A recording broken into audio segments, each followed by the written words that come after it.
Let's talk more about housing. We're joined now by Suzanne Rayner, co-founder of SHAC Social Housing Action Campaign. Hello, Suzanne. How are you? Hello there. I'm very well, thank you. Good. Now, I gather that SHAC, I've just been looking at the website, your organisation wants to improve the lives of those who live in housing association properties. Are you in any way encouraged by what you've heard from Angela Rayner today? I can't say that we are, unfortunately. We were really hoping that we would get much better out of a Labour government. But what is on offer is really just about pushing as many people as they possibly can onto the home ownership ladder and not really looking at the issue of the housing crisis in the round. The housing crisis is about so much more than just the question of supply. And as you know, you've seen, really, that is all they're focusing on, but not even supply that we would be confident would be at rents that people could afford, and Okay. crucially would have any say over. Right. I'm really interested in what you say, and we'll hear more about that in a moment. But surely at the root of this problem is a lack of housing. End of. So this is at least an attempt to increase the stock available.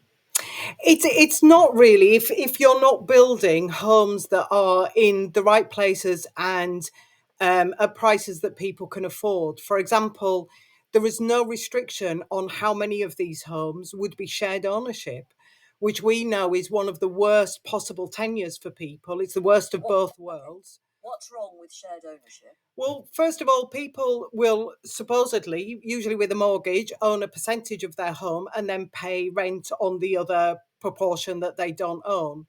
But what they will also be responsible for is 100%, even if they only supposedly own 5% of the property, they're responsible for 100% of the upkeep of it, of the maintenance that would be done by a landlord if you were on in a full rental property.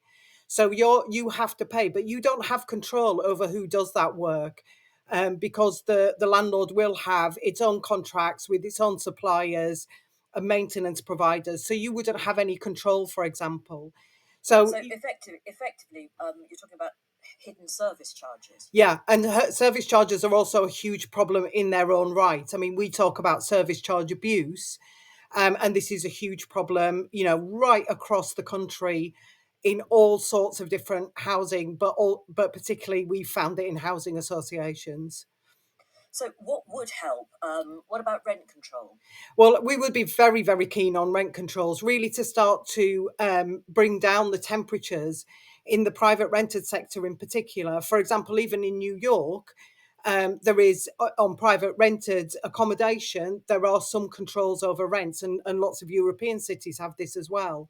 So we would like to see rent controls to start bringing the rents down, because when we talk about affordable housing, which is supplied either by housing associations or by councils, it can mean anything up to 80% of market rents. And when you see the market rents as high as they are now, unaffordable in towns and cities, but also in rural areas, people just can't afford to rent at the prices that are being offered, people on ordinary wages. 80% is really not that enough of a drop for them to make it really affordable. But presumably the argument against rent control would be that you just drive landlords out of business, and we do need them. There's just no getting away from that. Well, what we need is a supply of housing that people can afford to live in, not as a second home or a third home. We need a supply of housing that is the main place of residence for people who are working even on fairly low salaries. So these would be public sector, key worker, people on kind of ordinary levels of salary that they can still afford to rent them at. That's what we really need. So if it's not going to solve that problem, then really it's not going to do an awful lot to start to ease the housing crisis. And again, without we would say that the building directly through councils, giving the money to councils to build, is the best way of doing that, because of two things. One is that you would then have control over the rents, so government can kind of set what the rent levels would be, but also because local people obviously decide who their council leaders are. So you've got some level of democratic control. It might not be ideal, but it's certainly more democratic control than we will ever have over housing associations. And we know at SHAC what the problems, the really housing associations now, particularly the bigger ones, are actually part of the problem rather than being part of a solution. Well, that's interesting. I mean, just very briefly, what is the number one issue raised by people who contact you at SHAC, Suzanne? I think it gets split into into several problems, to be honest. Overwhelmingly, rents and service charge rises are a big problem. So that's over 50%. And the rest are really on issues like handling antisocial behaviour, handling complaints, and damp and disrepairs, damp mold disrepairs, those kind of issues.